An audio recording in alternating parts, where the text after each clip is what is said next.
एक बार संता को गांव का सरपंच बना दिया गया। गांव वालों ने सोचा कि ये समझदार इंसान है, अगर ये सरपंच बन गया तो गांव का भलाई करेगा।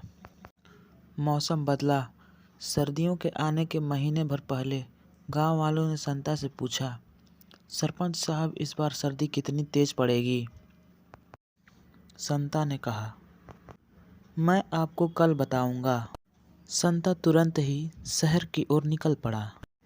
वहां जाकर मौसम विभाग में पता किया तो विभाग वाले बोले, सरपंच साहब, इस बार बहुत तेज सर्दी पड़ने वाली है। संता भी दूसरे दिन गांव आकर ऐसा ही बोल दिया। गांव वालों को विश्वास था कि अपने सरपंच साहब पढ़े लिखे हैं, शहर से पता करके आए हैं तो सही कह रहे होंगे।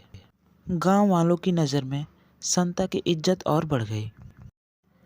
तेज सर्दी पड़ने की बात सुनकर गांव वालों ने सर्दी से बचने के लिए लकड़ियां इकट्ठा करना शुरू कर दिया। महीने दिन बाद जब सर्दियों का कोई नामो निशान नहीं दिखा तो गांव वालों ने संता से फिर पूछा। संता ने उन्हें फिर दूसरे दिन के लिए टाला और शहर के मौसम विभाग में पहुंच गया।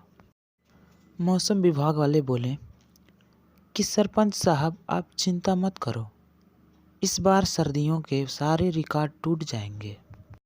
संता ने ऐसा ही गांव में आकर बोल दिया। संता की बात सुनकर गांव वालों ने पागलों की तरह लकड़ियां इकट्ठा करनी शुरू कर दी।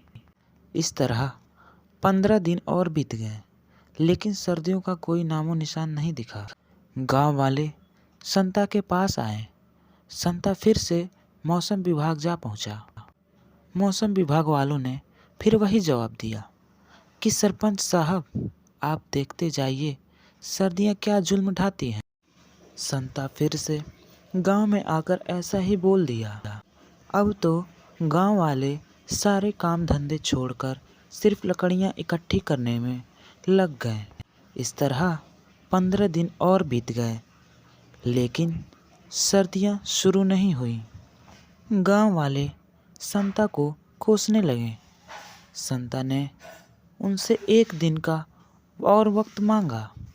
संता तुरंत मौसम विभाग पहुंचा तो उन्होंने फिर से जवाब दिया, सरपंच साहब, इस बार सर्दियों के सारे रिकॉर्ड टूटने वाले हैं।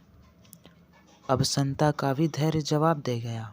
संता ने पूछा, आप इतने विश्वास के साथ कैसे कह सकते हैं? मौसम विभाग वाले बोले कि सरपंच साहब, पड़ोस के गांव वाले पागलों की तरह लकड़ियां इकट्ठी कर रहे हैं, इसका मतलब सर्दी बहुत तेज पड़ने वाली है। संता वहीं चक्कर खाकर गिर गया।